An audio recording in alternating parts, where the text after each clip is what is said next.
You played a real good game. I played a very good game. Truthfully, it's my time, and I think this is the year where I'm gonna make them hate me even more.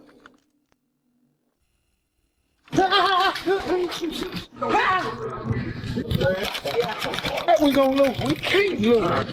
Because all we do is win. He seems pretty awesome. It's incredible, man. He's definitely a special human being, you know, in everything he does, you know, in the boxing gym.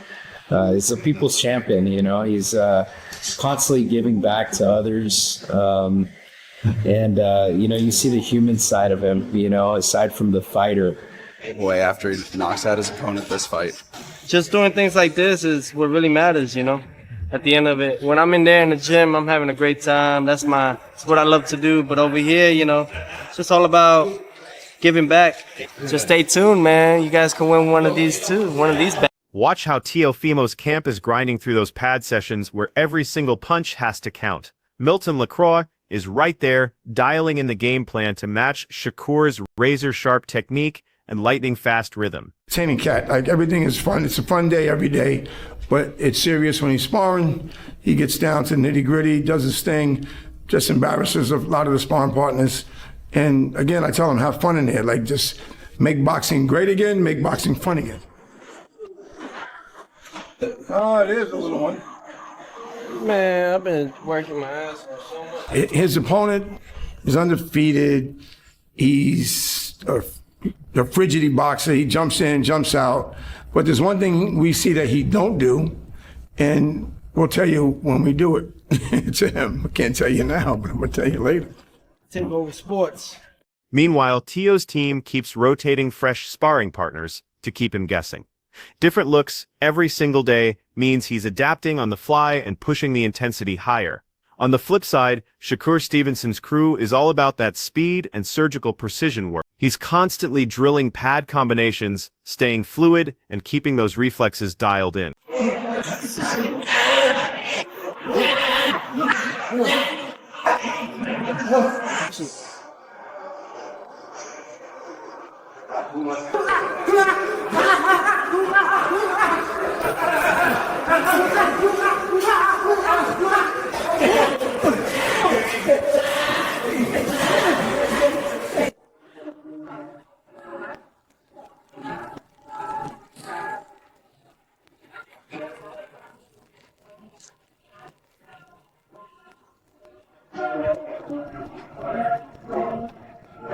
Tom, you got Tom in the pussy. January 31st. Cool gonna beat your bitch ass. Yeah, put that in there.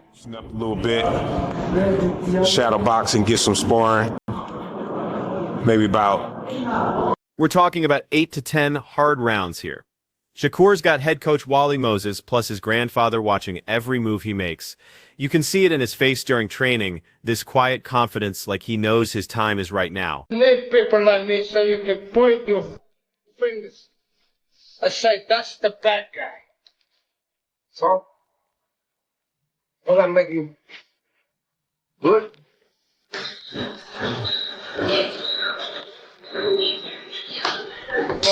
Yeah, get ready. We need to be pushed today. Bring the smoke, baby.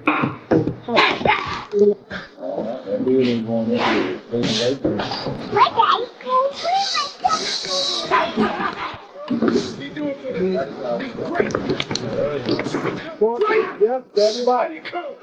Yep, take that body. July 12th, demolishment. We're gonna demolish it. Guys way too slow, sports too sharp, too fast, too strong.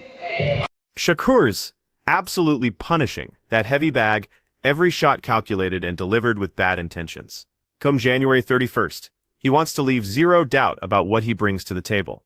Even when his body's screaming to quit, he keeps grinding through, focusing on that perfect balance of power, speed, and pinpoint accuracy.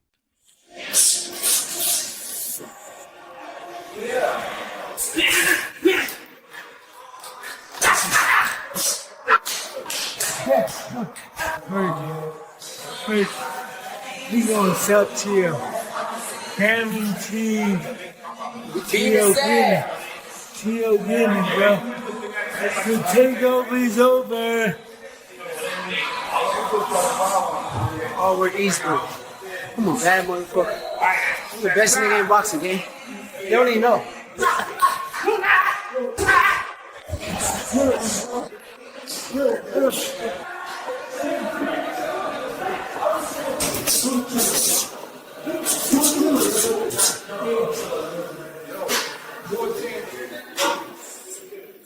During his sit-down interview, Shakur breaks down his whole mindset with laser focus.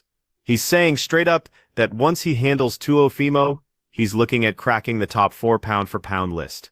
His words carry that same surgical precision he shows when he's breaking down opponents. Shakur gives Tuo his props, though, acknowledging the serious power and skill set he's walking into. But here's the thing, he specifically wanted this fight because Tuo represents that elite-level competition. Going against someone this dangerous forces Shakur to find another gear, tighten up his timing, and perfect his game plan. He's making it clear that if you want to reach the summit, you've got to beat the best fighters out there.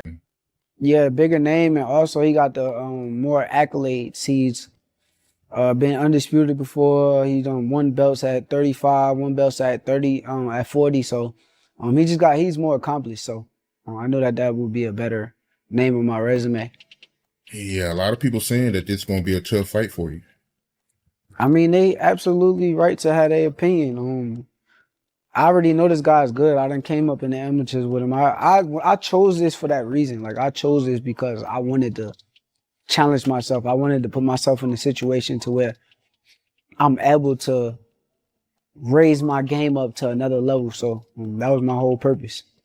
Do you feel like you got to be real dominant in this fight? Because, I mean, Tio, he from New York, and, you know, you having a fight in New York, and the judges, man. You never know, yo. He not from New York, but he not from New York. He not from New York. He probably was born in New York, but like being from New York is like I'm raised and I'm brought up in New York, and I knew him for years and years, and I always seen him out of Florida. Like that's where he was out of, Florida. So I don't look at him like a fighter that's from New York. So, but do I gotta be dominant? I think every fight that I set up, I want to be dominant. I don't care who in front of me. I want to dominate. I want to beat you to where judges don't feel like they can rob me. So I always got that feeling. I always got that chip on my shoulder. If you do win this fight, what do you think it does for your career? I think it put me top 5 pound for pound. I think it puts me like one of the best fighters in my era. I think it just established that I'm that guy. Like, I be one of the 4 kings that they call the 4 kings, and it also depends on the fashion that I do it. So it's gonna be interesting. Teofimo is radiating pure confidence as fight night gets closer. He knows this is exactly the kind of matchup that gets people hyped, and he's feeding off that energy instead of letting it overwhelm him. Every training session is about fine-tuning the details, perfecting his timing, and maintaining that explosive power that can end fights in an instant. The mental and physical preparation is at maximum intensity because he understands the whole boxing world is watching and waiting to see if he can deliver something special. The reason why this fight is happening is because we want it bad. We want to be number one, in boxing, so to speak. He's coming for my crown at the, super lightweight division. And honestly, nevertheless, it's all about the fans. So who's got the better resume between these two? Man, I'll tell you again, honestly, it doesn't matter until we hang up the gloves. I think that we still have such a long, depending on how well we do with our health, we got a long career ahead of us, man. So this is just something for everybody for 2026. We started off with a bang, and we go from there. In their face-off interview, Shakur dropped something interesting about reading Teo's energy. He's picking up on some jealousy vibes as Shakur's star has been rising and getting more spotlight, but both fighters are staying locked in on their preparation, knowing that all the talking stops when they step between those ropes. Oh, he fought for Team USA, he got a silver medal. And, not during them times, though, and bro. the whole thing not during them times. Pushed. I'm speaking on the times where I felt like you had a push start. You got the, you used to be ahead of me far as like, you was the code on Terrence Crawford card. I was underneath. Then you got the opportunity to fight with Lomachenko. And after that, I felt like I kind of got pushed more than you, and you felt some type of way about the way that I was pushed more than you when it came down to ESPN. I remember you saying a little comment with the ESPN only like black fighters and all that kind of stuff. And when you said that, I kind of felt like it was a shot at me. So I felt like it was a little bit of jealousy. Roy Jones Jr. breaks down how the game has changed between his generation and today's fighters. Back in his day, there were clear boundaries about respect and how you carried yourself outside the ring. If someone crossed that line face to face, it got handled immediately, with real consequences. Fighters understood there was a code of conduct that kept the sport professional and grounded. Roy sees how modern boxing operates in this social media world where everything is about entertainment value and building hype. The respect lines get blurred when fighters are performing for clicks and viral moments instead of settling things the traditional way. But he makes it clear that despite all the noise and online drama, the fundamentals never change. Real success still comes from dedication, preparation, and letting your skills do the talking when that bell rings. The rivalry might look different now, but the fighters who truly make it are the ones who balance the promotion game with genuine professionalism. Y'all don't hear me a lot of time when I say it. There's old school and there's new school. Old school has something that had been said. They would not have allowed us to be able to come face to face. Because you don't say it to me and think I ain't finna try to tear your head off as soon as I get close to you. Well, You you're understand not where I'm gonna wait coming till a from? fight night. You're gonna Do you get it in understand where I'm coming from? that day. Because some things are too, because sometimes you go a little bit beyond respect. That's disrespectful. If you disrespect me on any level, we fighting then. Now, I'm going to try to hold it together but if you disrespect me, which is what he just did, I'm not going to ask him about what he's talking about. When I get close enough, I'm going to show him what I ain't talking about. You understand where I'm coming from? So there's a difference. That's why I say you got to know the difference from the old school and the new school. Had he said that in my day, they could not. I would tell him, listen, whatever y'all do, don't let me get close to him. Because if I get close to him. The entire boxing community is buzzing hard about the Stevenson versus Lopez clash. Every single piece of content, from press events to training footage, gets dissected for any hint about strategy or mental state. Professional boxer Jermaine Ortiz weighs in, pointing out that Shakur has matured from his earlier fights and won't be making any wild moves this time around. Ortiz highlights Shakur's ring IQ, his ability to adapt mid-fight, and that technical mastery as potential game changers against someone as dangerous as Teofimo. This really is a fascinating clash of completely different elite styles that has everyone talking. Shakur brings that slick speed, surgical precision, and technical foundation that lets him dictate range and pace however he wants. His ability to make real-time adjustments and read what's happening is probably his biggest weapon. Teofimo comes with that explosive knockout power and aggressive mentality that can flip any fight in seconds. His confidence and pressure-fighting approach keeps opponents on edge throughout every round. This goes way beyond just power versus speed, though. We're about to see a test of preparation, fight intelligence, mental strength, and who can execute their strategy when the lights are brightest. Fans are expecting elite-level skill, intense exchanges, and tactical chess matches playing out round by round. With all this anticipation building, everyone's waiting to see which fighter steps up and grabs that career-defining victory. Maybe a glimpse or two. Why? And one, Shakur said it himself after that fight that he wasn't gonna fight like that again. And that's the main reason. He said he wasn't gonna do it. And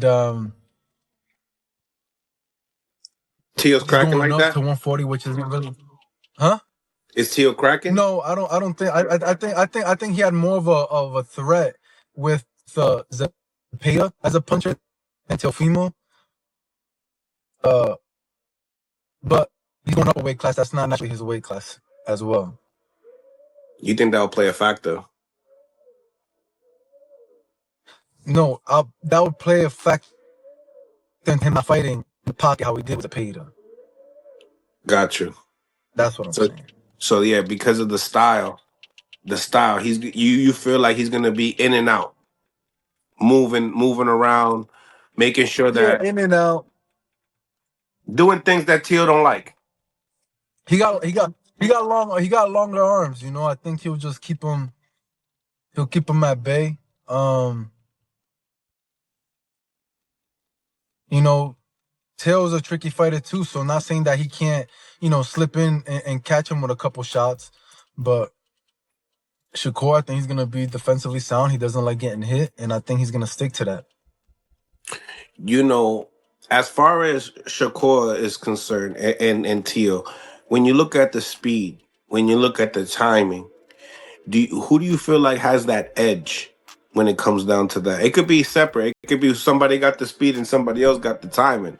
Bezzy Ennis has a serious message for Teofimo Lopez about sleeping on Shakur Stevenson. He's breaking down how Shakur's speed, technical skills, and ring awareness make him incredibly dangerous for any opponent. Ennis is warning that while Teo definitely has the power and ability, he better respect what Shakur brings with that distance control, perfect timing, and ability to capitalize on mistakes.